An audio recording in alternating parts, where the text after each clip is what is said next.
বাংলাদেশের রাজনৈতিক অর্থনীতি সাজেশন। বিষয় কোড 2,21,903। খ বিভাগ সংক্ষিপ্ত প্রশ্ন উত্তর। 1. অর্থনৈতিক ক্ষমতা কি? প্রামাণ্য সংজ্ঞা। অর্থনৈতিক ক্ষমতা সম্পর্কে জন কেইন্স বলেন, অর্থনৈতিক ক্ষমতা হলো একটি দেশের উৎপাদন ক্ষমতা, সম্পদসমূহের নিয়ন্ত্রণ এবং সেই সম্পদসমূহের ব্যবহারের ক্ষমতা যা একটি রাষ্ট্র বা ব্যক্তির সামর্থ্য তৈরি করতে সক্ষম। সহজ ব্যাখ্যা। অর্থনৈতিক ক্ষমতা বলতে বোঝায় যে একটি দেশ বা ব্যক্তি কতটা সক্ষম তার সম্পদ ও অর্থ ব্যবস্থাপনা করতে, এবং এই ক্ষমতা তার অর্থনৈতিক অবস্থার উন্নতি বা অবনতির কারণ হতে পারে। অর্থনৈতিক ক্ষমতা কেবল আর্থিক শক্তির ওপর নির্ভরশীল নয়, এটি সম্পদ বিতরণ এবং তাদের সঠিক ব্যবহারের সক্ষমতার ওপরও নির্ভর করে। উদাহরণ 1. চীনের অর্থনৈতিক ক্ষমতা। চীন বিশ্বের বৃহত্তম উৎপাদনকারী দেশ হয়ে উঠেছে, তার ফলে চীনের আন্তর্জাতিক বাজারে বিপুল প্রভাব সৃষ্টি হয়েছে। 2. ভারতের অর্থনৈতিক ক্ষমতা। ভারত তার শক্তিশালী তথ্য প্রযুক্তি খাত ও বিপুল জনসংখ্যার জন্য অর্থনৈতিকভাবে শক্তিশালী দেশ হিসেবে পরিচিত। 2. রাজনৈতিক অর্থনীতির সংজ্ঞা দাও। প্রামাণ্য সংজ্ঞা। ম্যাক্স ওয়েট রাজনৈতিক অর্থনীতির বিষয় বলেন, রাজনৈতিক অর্থনীতি হলো এমন একটি শাখা যা রাজনৈতিক এবং অর্থনৈতিক প্রক্রিয়া এবং তাদের পারস্পরিক সম্পর্ক বিশ্লেষণ করে এবং কিভাবে একটি রাষ্ট্র বা সরকার অর্থনৈতিক নীতি প্রণয়ন করে তা বুঝতে সহায়তা করে। সহজ ব্যাখ্যা। রাজনৈতিক অর্থনীতি হচ্ছে অর্থনীতি এবং রাজনীতির মেলবন্ধন। এটি এমন একটি শাস্ত্র যা রাষ্ট্রের অর্থনৈতিক অবস্থা, নীতি এবং রাজনৈতিক প্রক্রিয়ার মধ্যে সম্পর্ক নিয়ে আলোচনা করে। এতে আমরা দেখি কিভাবে সরকার বা রাজনীতিবিদরা অর্থনৈতিক উন্নয়ন বা সংকট মোকাবিলা করতে নীতি প্রণয়ন করেন এবং তা দেশের অর্থনীতিতে কিভাবে প্রভাব ফেলে। উদাহরণ 1. মার্কিন যুক্তরাষ্ট্রের অর্থনৈতিক নীতি। মার্কিন যুক্তরাষ্ট্রের রাজনৈতিক সিদ্ধান্ত গ্রহণ প্রক্রিয়া এবং এর অর্থনৈতিক নীতিগুলি যেমন কর নীতি এবং বাণিজ্য নীতি বিশ্ব অর্থনীতিতে ব্যাপক প্রভাব ফেলে। 2. ভেনিজুয়েলা। ভেনিজুয়েলার অর্থনৈতিক সংকট এবং সরকারের রাজনৈতিক সিদ্ধান্তের ফলে দেশের অর্থনৈতিক পরিবেশের অবনতি ঘটে, যা রাজনৈতিক অর্থনীতির একটি উদাহরণ। 3. পুঁজিবাদ কি? প্রামাণ্য সংজ্ঞা। কার্ল মার্কস পুঁজিবাদ সম্পর্কে বলেন, পুঁজিবাদ হলো একটি অর্থনৈতিক ব্যবস্থা যেখানে উৎপাদন ও বিতরণের উপকরণ ব্যক্তিগত মালিকানাধীন থাকে এবং লাভ অর্জনই প্রধান লক্ষ্য হয়। সহজ ব্যাখ্যা। পুঁজিবাদ হলো এমন একটি অর্থনৈতিক ব্যবস্থা যেখানে ব্যবসা ও সম্পত্তি ব্যক্তিগত মালিকানায় থাকে এবং লাভ অর্জনের জন্য উৎপাদন ও বাণিজ্য করা হয়। অর্থাৎ সরকারি নিয়ন্ত্রণ না থাকায় ব্যক্তিরা তাদের মুনাফার জন্য ব্যবসা চালায়। উদাহরণ 1. মার্কিন যুক্তরাষ্ট্রের অর্থনীতি পুঁজিবাদী ব্যবস্থায় পরিচালিত হয়, যেখানে বড় বড় কোম্পানির মালিকরা মুনাফা অর্জন করে। 2. প্রাইভেট সেক্টর দ্বারা পরিচালিত শিল্প প্রতিষ্ঠানের পুঁজিবাদের একটি উদাহরণ। 4. মুক্তবাজার অর্থনীতির সংজ্ঞা দাও। প্রামাণ্য সংজ্ঞা। অ্যাডাম স্মিথ মুক্তবাজার অর্থনীতি সম্পর্কে বলেন, মুক্তবাজার অর্থনীতি হলো এমন একটি ব্যবস্থা যেখানে মূল্য ও উৎপাদন সম্পূর্ণভাবে বাজারের চাহিদা ও সরবরাহের মাধ্যমে নির্ধারিত হয় এবং সরকারের কোনো হস্তক্ষেপ থাকে না। সহজ ব্যাখ্যা। মুক্তবাজার অর্থনীতি এমন একটি ব্যবস্থা যেখানে সম্পদ ও পণ্যের দাম এবং উৎপাদন বাজারের চাহিদা ও সরবরাহ অনুযায়ী ঠিক হয়। সরকারের কোনো হস্তক্ষেপ এখানে নেই, বাজারের শক্তি নিয়ন্ত্রণ করে। উদাহরণ 1. যুক্তরাজ্য ও যুক্তরাষ্ট্রের কিছু বাজারে মূল্যের ওঠানামা সরাসরি চাহিদা ও সরবরাহের ওপর নির্ভর করে। 2. প্রযুক্তি বা স্মার্টফোনের বাজারে উৎপাদন ও বিক্রি মূলত মুক্ত বাজারের নিয়মে চলে। 5. উন্নয়নশীল দেশ কাকে বলে? প্রামাণ্য সংজ্ঞা। বিশ্বব্যাংক উন্নয়নশীল দেশ সম্পর্কে বলে, উন্নয়নশীল দেশ হলো এমন একটি দেশ যাদের অর্থনৈতিক এবং সামাজিক সূচক যেমন আয়, শিক্ষা এবং স্বাস্থ্য অপেক্ষাকৃত উন্নত দেশগুলোর তুলনায় কম থাকে, কিন্তু তারা উন্নতির পথে এগোতে থাকে। সহজ ব্যাখ্যা। উন্নয়নশীল দেশ এমন একটি দেশ যার অর্থনীতি এবং সামাজিক উন্নয়ন অনেক ক্ষেত্রেই উন্নত দেশগুলোর তুলনায় পিছিয়ে থাকে, তবে সে দেশ উন্নতি সাধন করার জন্য কাজ করছে। উদাহরণ 1. বাংলাদেশ, ভারত এবং পাকিস্তান উন্নয়নশীল দেশ হিসেবে বিবেচিত। 2. আফ্রিকার কিছু দেশ যেমন নাইজেরিয়া উন্নয়নশীল দেশ হিসেবে শ্রেণীবদ্ধ। চলুন পরবর্তী প্রশ্নগুলোর উত্তর প্রামাণ্য সংজ্ঞা এবং সাধারণ ব্যাখ্যা সহ দেওয়া যাক। 6. কৃষির আধুনিকীকরণ কাকে বলে? প্রামাণ্য সংজ্ঞা। এফ কর্নওয়েল কৃষির আধুনিকীকরণ সম্পর্কে বলেন, কৃষির আধুনিকীকরণ হলো উৎপাদনশীলতা বাড়ানোর জন্য নতুন প্রযুক্তি, যন্ত্রপাতি এবং উন্নত পদ্ধতি ব্যবহারের প্রক্রিয়া। সহজ ব্যাখ্যা। কৃষির আধুনিকীকরণ মানে হলো আধুনিক প্রযুক্তি, উন্নত কৃষি উপকরণ এবং নতুন পদ্ধতি ব্যবহার করে কৃষি উৎপাদন বৃদ্ধি করা। এটি কৃষকের উৎপাদন ক্ষমতা বাড়ায় এবং কৃষির জন্য একটি সাস্টেইনেবল পথ তৈরি করে। উদাহরণ: 1. উন্নত বীজ ব্যবহার, মেশিন দ্বারা চাষাবাদ এবং সেচ ব্যবস্থার উন্নতি কৃষির আধুনিকীকরণের উদাহরণ। 2. কৃষির আধুনিকীকরণের মাধ্যমে বাংলাদেশের ধান উৎপাদন বেড়েছে। 7.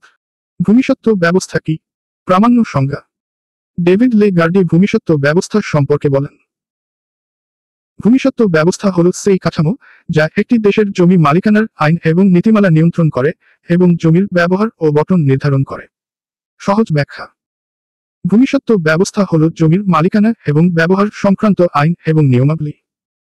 এটি দেশের জমির মালিকানা, ভাড়া এবং ব্যবহার নিয়ে সিদ্ধান্ত নেয়। উদাহরণ: 1. বাংলাদেশ ভূমিসত্ত্ব ব্যবস্থা জমির মালিকানার রাষ্ট্রীয় ও ব্যক্তিগত মালিকানার মধ্যে ভাগ করা হয়। 2. ভারতের ভূমিসত্ত্ব ব্যবস্থা প্রাচীন ঐতিহ্য অনুযায়ী জমির মালিকানা নির্ধারণ করে। 8. কাম্য জনসংখ্যা বলতে কি বোঝায়? প্রামাণ্য সংজ্ঞা। এলফ্রেড ওয়াটসন কাম্য জনসংখ্যা সম্পর্কে বলেন: কাম্য জনসংখ্যা হলো এমন জনসংখ্যা যা দেশের সম্পদ ও উৎপাদনের চাহিদা অনুযায়ী শোষণ এবং ব্যবহার উপযোগী। সহজ ব্যাখ্যা: কাম্য জনসংখ্যা বলতে বোঝায় এমন এক জনসংখ্যা যা দেশের জন্য প্রয়োজনীয় এবং যাদের দ্বারা দেশের অর্থনৈতিক এবং সামাজিক উন্নতি সম্ভব হয়। উদাহরণ: 1. কর্মক্ষম বয়সের মানুষ যাদের দিয়ে দেশের উন্নতি এবং উৎপাদনশীলতা বেড়ে যায় তাদের কাম্য জনসংখ্যা বলা হয়। 2. এমন দেশের জনসংখ্যা যেখানে কর্মসংস্থান এবং শিক্ষা ব্যবস্থা ভালোভাবে চালু আছে। 9. বেকারত্ব কি? প্রামাণ্য সংজ্ঞা। জন মেইনার বেকারত্ব সম্পর্কে বলেন: বেকারত্ব হলো এমন একটি অবস্থার মধ্যে থাকা যেখানে কর্মক্ষম জনগণের একটি অংশ কাজের সন্ধানে থাকে কিন্তু তাদের উপযুক্ত কাজ পাওয়া যায় না। সহজ ব্যাখ্যা: বেকারত্ব মানে হলো কর্মক্ষম লোকেরা কাজের জন্য প্রস্তুত থাকলেও তারা চাকরি বা কর্মসংস্থান খুঁজে পায় না। এটি একটি দেশের অর্থনীতিতে সমস্যার সৃষ্টি করতে পারে। উদাহরণ: 1. যখন শিক্ষিত যুবকরা চাকরি না পেয়ে ঘরে বসে থাকে তখন তাকে বেকার বলা হয়। 2.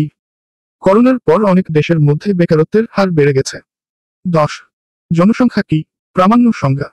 ওয়ার্ল্ড ব্যাংক জনসংখ্যা সম্পর্কে বলেন: জনসংখ্যা হলো একটি নির্দিষ্ট অঞ্চলে বসবাসকারী মানুষের মোট সংখ্যা যারা জন্ম, মৃত্যু, অভিবাসন ও অন্যান্য সামাজিক প্রক্রিয়ার মাধ্যমে পরিবর্তিত হয়। সহজ ব্যাখ্যা: জনসংখ্যা হলো কোনো দেশের বা অঞ্চলের মধ্যে বসবাসকারী মানুষের মোট সংখ্যা। এটি বিভিন্ন কারণে বাড়ে বা কমে, যেমন জন্ম, মৃত্যু এবং অভিবাসন। উদাহরণ: 1. বাংলাদেশের জনসংখ্যা বর্তমানে প্রায় 17 কোটি। 2. ভারতের জনসংখ্যা বিশ্বের দ্বিতীয় বৃহত্তম, যা 137 কোটি প্রায়।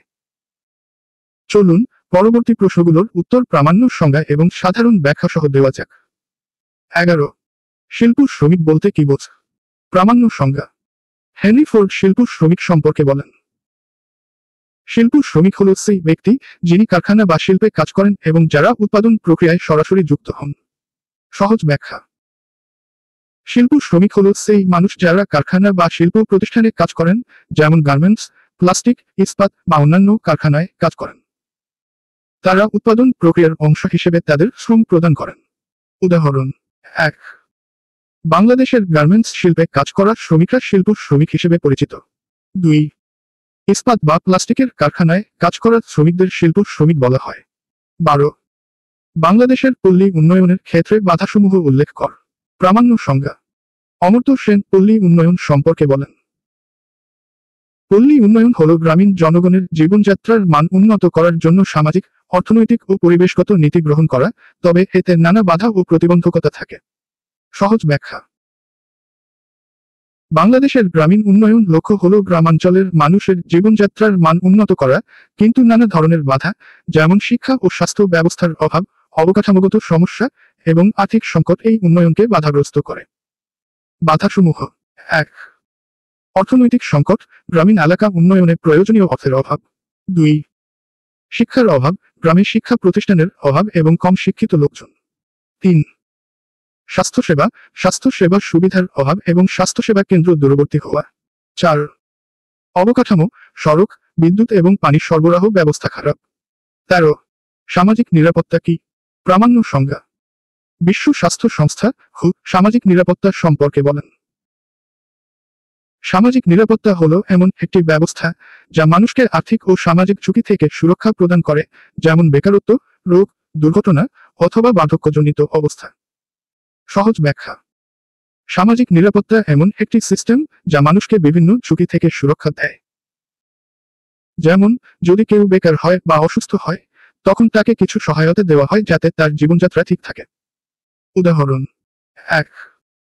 বাংলাদেশ সামাজিক নিরাপত্তা স্কিমের মধ্যে বৃদ্ধ ভাতা, বিধবা ভাতা এবং বেকার ভাতা অন্তর্ভুক্ত। 2. অনেক দেশের সরকার স্বাস্থ্যসেবা, শিক্ষাসেবা এবং অন্যান্য সহায়তা প্রদান করে। 14. দারিদ্র্য বলতে কি বোঝায়? প্রামাণ্য সংজ্ঞা: মুহাম্মদ ইউনুস দারিদ্র্য সম্পর্কে বলেন। দারিদ্র্য হলো এমন একটি অবস্থা যেখানে একটি পরিবার বা ব্যক্তি খাদ্য, আশ্রয়, শিক্ষা, স্বাস্থ্য এবং অন্যান্য মৌলিক চাহিদা পূরণ করতে পারে না। সহজ ব্যাখ্যা: দারিদ্র্য হলো এমন একটি পরিস্থিতি যেখানে মানুষের প্রাথমিক চাহিদা যেমন খাদ্য, আশ্রয়, স্বাস্থ্য ও শিক্ষা পাওয়ার জন্য পর্যাপ্ত সম্পদ থাকে না। এটি সাধারণত মানুষকে সামাজিকভাবে নিঃসঙ্গ ও দুর্বল করে তোলে। উদাহরণ: 1. শহরের প্রান্তিক জনগণ যারা কষ্টে জীবনযাপন করে তারা দারিদ্র্যের মধ্যে পড়ে। 2. গ্রামে অনেক মানুষ খাদ্য, চিকিৎসা বা শিক্ষা থেকে বঞ্চিত থাকে, তারা দারিদ্র্যসীমার নিচে থাকে। 15. সরকারি অর্থ ব্যবস্থাপনার সংজ্ঞা দাও। প্রামাণ্য সংজ্ঞা: জন মার্শ সরকারি অর্থ ব্যবস্থাপনা সম্পর্কে বলেন। সরকারি অর্থ ব্যবস্থাপনা হল সরকারি অর্থের আয়, ব্যয় এবং তার উপযুক্ত ব্যবহারের কৌশল যা জাতির উন্নয়ন নিশ্চিত করে। সহজ ব্যাখ্যা: সরকারি অর্থ ব্যবস্থাপনা মানে হল সরকারের আয় এবং খরচের পরিকল্পনা এবং সেই অর্থ সঠিকভাবে কোথায় এবং কিভাবে ব্যবহার করা হবে তা নির্ধারণ করা। এটি জাতীয় অর্থনৈতিক স্থিতিশীলতা বজায় রাখার জন্য গুরুত্বপূর্ণ। উদাহরণ: 1. বাংলাদেশ সরকার বাজেট প্রণয়ন করে এবং সরকারি খাতে অর্থের প্রাপ্যতা নিশ্চিত করে। 2. বাজেটের মাধ্যমে সরকার শিক্ষা, স্বাস্থ্য এবং অবকাঠামো উন্নয়ন প্রকল্পে অর্থ বরাদ্দ করে। চলুন পরবর্তী প্রশ্নগুলোর উত্তর প্রামাণ্য সংজ্ঞা এবং সাধারণ ব্যাখ্যা সহ দেওয়া যাক। 16. অর্থবিল কি? প্রামাণ্য সংজ্ঞা: ডেভিড হার্ভে অর্থবিল সম্পর্কে বলেন। অর্থবিল হলো এমন একটি আইনি প্রস্তাব যা সরকারের বাজেটের আয় ও ব্যয়ের জন্য অর্থ সংগ্রহ এবং ব্যবহারের জন্য আইনগত অনুমোদন প্রদান করে। সহজ ব্যাখ্যা: অর্থবিল হলো একটি সরকারি প্রস্তাব যা বাজেট বাস্তবায়নের জন্য প্রয়োজনীয় অর্থ সংগ্রহ ও ব্যয়ের অনুমোদন দেয়। এটি সংসদে পাস হতে হয় যাতে সরকার তার বাজেট অনুযায়ী অর্থ ব্যবহার করতে পারে। উদাহরণ: 1. বাংলাদেশ বাজেট প্রণয়ন এবং তার বাস্তবায়ন শুরু করার জন্য অর্থবিল পাস করা হয়। 2. ভারত সরকার বছরে একবার অর্থবিল পাস করে যা দেশের অর্থনীতির গতিপথ নির্ধারণ করে। 17. একটি উত্তম কর কাঠামোর বৈশিষ্ট্য বর্ণনা কর। প্রামাণ্য সংজ্ঞা: অ্যাডাম স্মিথ তার আনকোটেশন অফ ন্যাচারাল অ্যান্ড পলিটিক্যাল গ্রন্থে বলেছেন, একটি উত্তম কর কাঠামো হলো এমন একটি ব্যবস্থা যেখানে করের হার ন্যায়সঙ্গত, সহজবোধ্য এবং সকল নাগরিকের জন্য গ্রহণযোগ্য। সহজ ব্যাখ্যা: একটি উত্তম কর কাঠামো হলো এমন একটি ব্যবস্থা যেখানে করের হার সুষম এবং ব্যক্তিগত আয়ের ওপর নির্ভরশীল। কর ব্যবস্থা সহজ এবং স্পষ্ট হওয়া উচিত যাতে জনগণ বুঝতে পারে এবং সহজেই কর প্রদান করতে পারে। উদাহরণ: 1. বাংলাদেশের আয়কর ব্যবস্থা যেখানে মধ্যবিত্তদের জন্য কিছু বিশেষ সুবিধা রয়েছে। 2. যুক্তরাষ্ট্রের কর কাঠামো যেখানে ধনী ব্যক্তিদের উপর বেশি কর ধার্য করা হয়। 18. বৈদেশিক সাহায্য কি? প্রামাণ্য সংজ্ঞা: জোসেফ স্টিগলিটজ বৈদেশিক সাহায্য সম্পর্কে বলেন। বৈদেশিক সাহায্য হলো উন্নয়নশীল দেশগুলোর জন্য যে তহবিল বা সহায়তা উন্নত দেশগুলো বা আন্তর্জাতিক সংস্থাগুলি প্রদান করে। সহজ ব্যাখ্যা: বৈদেশিক সাহায্য হলো এমন আর্থিক সহায়তা যা উন্নত দেশগুলো বা আন্তর্জাতিক সংস্থা উন্নয়নশীল দেশগুলোর জন্য প্রদান করে। এটি সরকারি বা বেসরকারি হতে পারে এবং সাধারণত উন্নয়ন প্রকল্পে ব্যবহার হয়। উদাহরণ: 1. বাংলাদেশের জন্য আন্তর্জাতিক মুদ্রা তহবিল, IMF এবং বিশ্বব্যাংক থেকে নেওয়া ঋণ বা সাহায্য। 2. আফ্রিকান দেশগুলোকে যুক্তরাষ্ট্রের এবং ইউরোপীয় ইউনিয়নের তরফে খাদ্য বা চিকিৎসা সহায়তা। 19. বৈদেশিক সাহায্যের ওপর নির্ভরশীলতা কিভাবে হ্রাস করা যায়? প্রামাণ্য সংজ্ঞা: পল কলিয়ার বৈদেশিক সাহায্য এবং তার প্রভাব সম্পর্কে বলেন। বৈদেশিক সাহায্যের ওপর নির্ভরশীলতা হ্রাস করতে হলে একটি দেশকে তার অর্থনৈতিক ভিত্তি শক্তিশালী করতে হবে এবং নিজস্ব উন্নয়ন প্রক্রিয়া প্রতিষ্ঠা করতে হবে। সহজ ব্যাখ্যা: বৈদেশিক সাহায্যের ওপর নির্ভরশীলতা কমানোর জন্য একটি দেশকে তার নিজস্ব অর্থনীতি শক্তিশালী করতে হবে এবং আত্মনির্ভরশীল উন্নয়ন পথ তৈরি করতে হবে, যাতে বিদেশি সাহায্য ছাড়াই তারা নিজের উন্নয়ন সাধন করতে পারে। উদাহরণ: 1. বাংলাদেশ কৃষির আধুনিকীকরণ এবং শিল্পের বিকাশের মাধ্যমে বৈদেশিক সাহায্যের ওপর নির্ভরশীলতা কমাতে পারে। 2. আফ্রিকার কিছু দেশ এখন তাদের খনিজ সম্পদ ব্যবহার করে বৈদেশিক সাহায্যের প্রয়োজনীয়তা কমানোর চেষ্টা করছে। 20. আন্তর্জাতিক মুদ্রা তহবিলের গঠন ও ব্যবস্থাপনা আলোচনা কর। প্রামাণ্য সংজ্ঞা: ইন্টারন্যাশনাল মনিটারি ফান্ড (IMF) এর সংবিধান অনুযায়ী IMF হলো একটি আন্তর্জাতিক সংস্থা যা বিশ্বের আর্থিক স্থিতিশীলতা রক্ষা করার জন্য কাজ করে এবং সদস্য দেশগুলোর জন্য অর্থনৈতিক সহায়তা এবং ঋণ প্রদান করে। সহজ ব্যাখ্যা: আন্তর্জাতিক মুদ্রা তহবিল IMF হলো একটি আন্তর্জাতিক সংস্থা যা বৈশ্বিক অর্থনৈতিক স্থিতিশীলতা বজায় রাখতে এবং সদস্য দেশগুলোকে আর্থিক সহায়তা প্রদান করতে কাজ করে। এটি মূলত দেশে দেশে আর্থিক সংকট মোকাবিলায় ঋণ এবং প্রযুক্তিগত সহায়তা প্রদান করে। গঠন ও ব্যবস্থাপনা: 1. IMF এর সদস্য রাষ্ট্রের সংখ্যা প্রায় 190টি। 2. IMF এর প্রধান সদর দপ্তর ওয়াশিংটন ডিসি, যুক্তরাষ্ট্রে অবস্থিত। 3. IMF এর ব্যবস্থাপনা পরিচালক এবং নির্বাহীর বোর্ড রয়েছে, যা নীতি ও কৌশল নির্ধারণ করে। উদাহরণ: 1. IMF বাংলাদেশকে বিভিন্ন আর্থিক সংকট মোকাবিলায় ঋণ এবং সহায়তা দিয়েছে। 2. 2008 সালের বিশ্ব মন্দা থেকে পরিত্রাণ পেতে অনেক দেশ IMF এর সাহায্য নিয়েছে। চলুন পরবর্তী প্রশ্নগুলোর উত্তর প্রামাণ্য সংজ্ঞা এবং সাধারণ ব্যাখ্যা সহ দেওয়া যাক। 21. রাজনৈতিক অর্থনীতি বলতে কি বোঝ? রাজনৈতিক অর্থনীতি পাঠের গুরুত্ব আলোচনা কর। প্রামাণ্য সংজ্ঞা: কার্ল মার্কস রাজনৈতিক অর্থনীতি সম্পর্কে বলেন, রাজনৈতিক অর্থনীতি হল সমাজের অর্থনৈতিক ব্যবস্থা এবং তার সঙ্গে সম্পর্কিত রাজনৈতিক শক্তির পারস্পরিক সম্পর্ক ও প্রতিযোগিতার বিশ্লেষণ। সহজ ব্যাখ্যা: রাজনৈতিক অর্থনীতি হল অর্থনীতি ও রাজনীতির সম্পর্ক নিয়ে গবেষণা। এটি আমাদের জানায় কিভাবে সরকার, রাষ্ট্র এবং সমাজের অর্থনৈতিক কাঠামো একে অপরের সাথে সম্পর্কিত থাকে এবং অর্থনৈতিক সিদ্ধান্ত কিভাবে রাজনৈতিক প্রভাবিত হয়। পাঠের গুরুত্ব: 1. রাজনৈতিক অর্থনীতি দেশের অর্থনৈতিক ও রাজনৈতিক স্থিতিশীলতা বুঝতে সাহায্য করে। 2. এটি জনগণের জীবনযাত্রার মান উন্নয়নে গুরুত্বপূর্ণ ভূমিকা পালন করে। 3. এটি আমাদের শেখায় কিভাবে রাজনৈতিক সিদ্ধান্ত অর্থনীতির বিভিন্ন দিককে প্রভাবিত করে, যেমন কর নীতি, বৈদেশিক সম্পর্ক এবং সামাজিক নিরাপত্তা। উদাহরণ: 1. বাংলাদেশ রাজনৈতিক অর্থনীতির অধ্যয়ন জনগণের জন্য উন্নয়নমূলক নীতি প্রণয়ন করতে সহায়তা করে। 2. বিভিন্ন দেশের উন্নয়ন মডেল এবং তাদের অর্থনৈতিক সমস্যা এবং সমাধানের পরিকল্পনা। 22. মিশ্র অর্থনীতি কি? মিশ্র অর্থনীতির বৈশিষ্ট্য আলোচনা কর। প্রামাণ্য সংজ্ঞা: অ্যাডাম স্মিথ মিশ্র অর্থনীতি সম্পর্কে বলেন, মিশ্র অর্থনীতি হলো এমন একটি অর্থনৈতিক ব্যবস্থা যেখানে বেসরকারি এবং সরকারি খাতের সম্মিলিত অবদান থাকে। সহজ ব্যাখ্যা: মিশ্র অর্থনীতি এমন একটি অর্থনৈতিক ব্যবস্থা যেখানে বেসরকারি এবং সরকারি খাত একসাথে কাজ করে। সরকার কিছু খাতে নিয়ন্ত্রণ রাখে, কিন্তু অন্যান্য খাতে ব্যক্তিগত প্রতিষ্ঠানগুলো কাজ করে। বৈশিষ্ট্য: 1.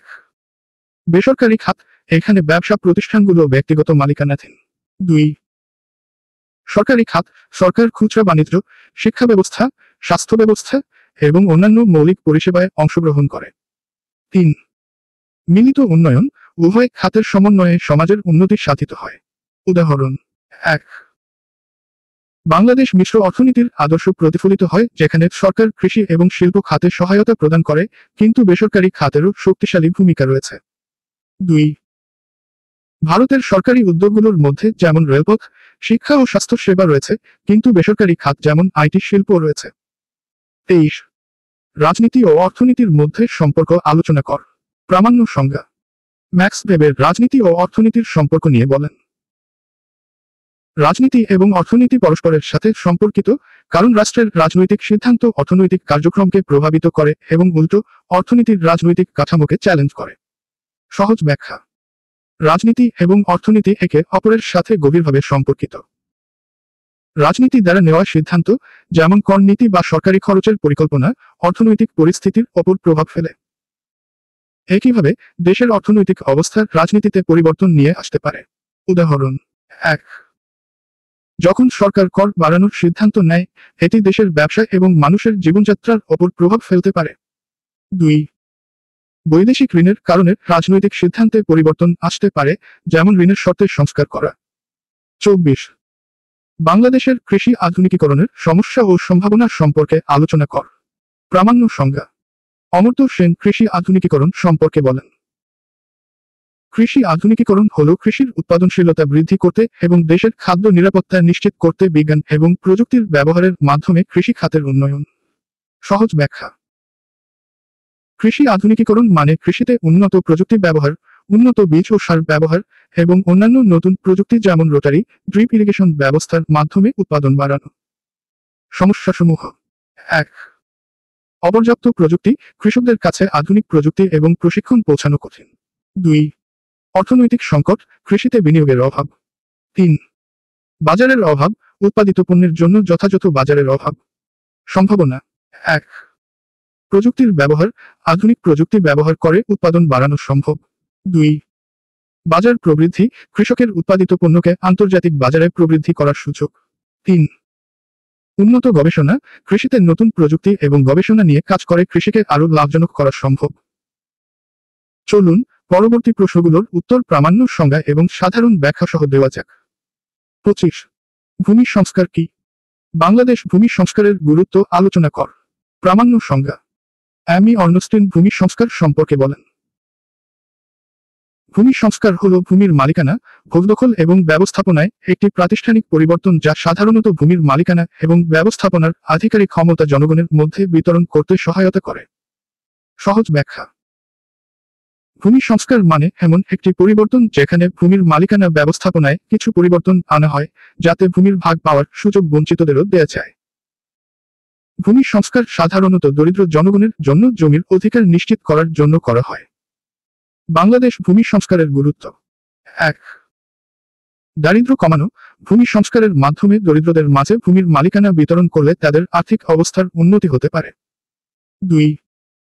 খাদ্য উৎপাদন বৃদ্ধি, ভূমির মালিকানার অধিকারের কারণে কৃষকরা অধিক পরিশ্রমী এবং উৎপাদনশীল হয়ে ওঠে।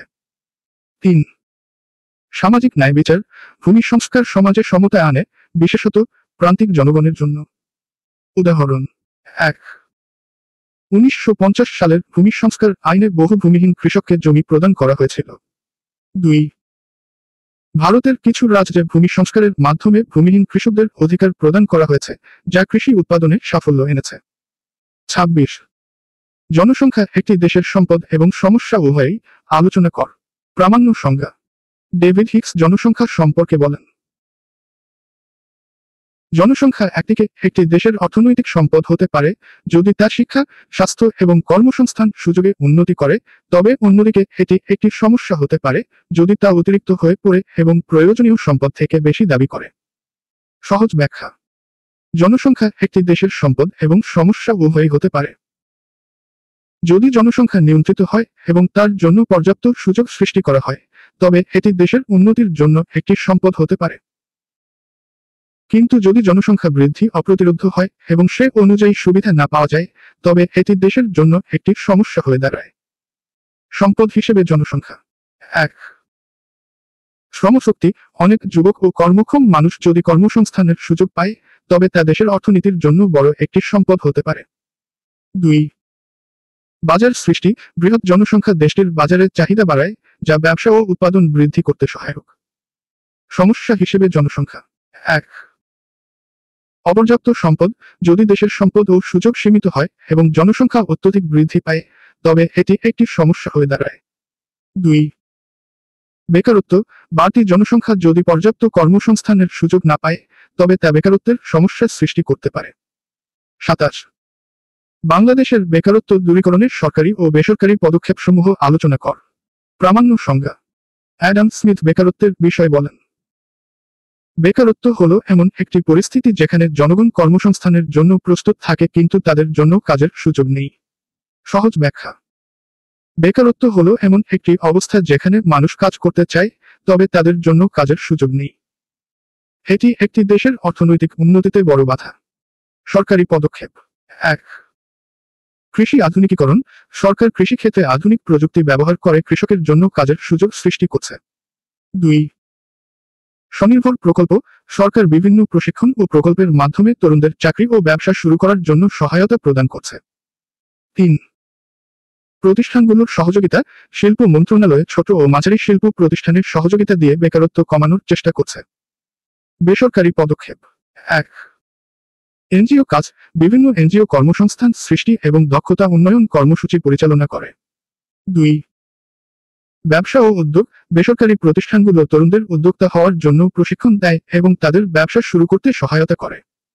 উদাহরণ। 1. বাংলাদেশ কর্মসংস্থান সৃষ্টির জন্য প্রাইভেট সেক্টর ও সরকারি উদ্যোগ একসাথে কাজ করছে। 2. এনজিওগুলো যেমন ব্র্যাক উন্নয়নমূলক কাজের মাধ্যমে হাজার হাজার মানুষের কর্মসংস্থান সৃষ্টি করেছে। 28. বাংলাদেশের শিল্পান্বয়নের সমস্যাসমূহ আলোচনা কর। প্রামাণ্য সংজ্ঞা।